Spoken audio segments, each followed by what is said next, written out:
To add insult to injury, literally the Falcons lost to the Buccaneers, but also lost several key players. Now, coming into the game, they were already shorthanded. They were going to be without Jeff Okudah, Drew Dalman, Nate Landman, Caleb McGarry, and David Onyemata. And then on top of those guys, who are all key starters for this Falcons team, they lose Jake Matthews. They lose Chris Lindstrom for a time. He did return. Then they lose Kentavious Street, who was replacing Grady Jarrett and David Onyemata. I mean, I'm not in the blame business or, the excuse-making business, because the Falcons didn't lose this game because of the injuries, but it certainly didn't make it any easier. And it wasn't only the fact that they were losing guys. They were losing guys at such critical positions. The Falcons were already thin at the defensive line, and then they lose Kentavious Street. The Falcons were already missing two of their starters along the offensive line, and then they lose two more, arguably their two best, and Chris Lindstrom and Jake Matthews.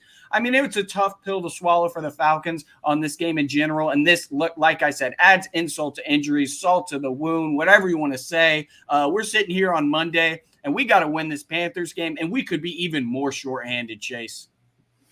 Yeah, I mean, it's tough. It's tough in the NFL when things go like this, but that's sometimes the way that the cookie crumbles. The Falcons have been, in advantageous positions more often than not, and that's going to end probably not just for this week, really the entire season. But listen, you have a winnable schedule. I mean, you got the Panthers next week. Like, you got to win that game. I don't care how many injuries you have. Going into the game that you're going to be shorthanded. I did think we saw it affect the Falcons' play calling. They didn't run the ball nearly as much, but I also thought that was a lot of just the game plan going in with a weak secondary and a good front seven.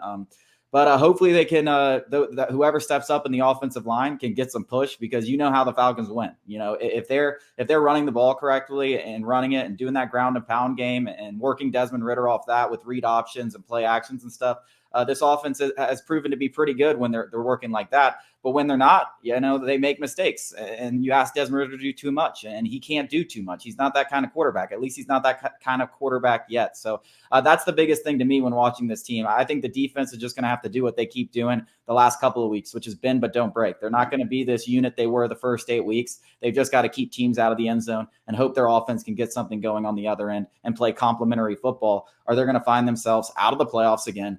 And this postseason drought is going to extend to 6 seasons. Yeah, and I mentioned it before the game that this could have been an opportunity for some of these younger guys or these reserve guys, and several of them made impacts in the game. Storm Norton I would say he was more than serviceable in place of Caleb McGarry. He is a fine swing tackle. I don't know how he'd do on the left side, but in place of Caleb McGarry, he looked fine. Clark Phillips, outside of one very debatable holding call, he had a very, very good game. He looks like he's going to be a very good, solid contributor going in the future. So, obviously you miss some of these guys, but then in place, like I said, it breeds opportunity, and some of these guys are making the most of it. So obviously the loss is bad, and the injuries are even worse. But it did give us, a little bit of silver lining that, maybe some of the depth isn't as scarce as we once thought.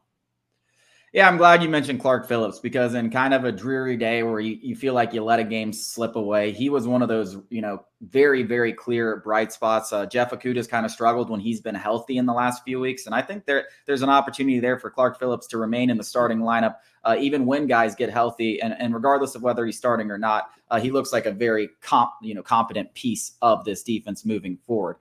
Coming up after the break, Justin Fields, we've got a rumor about what the asking price will be. We are going to talk about it.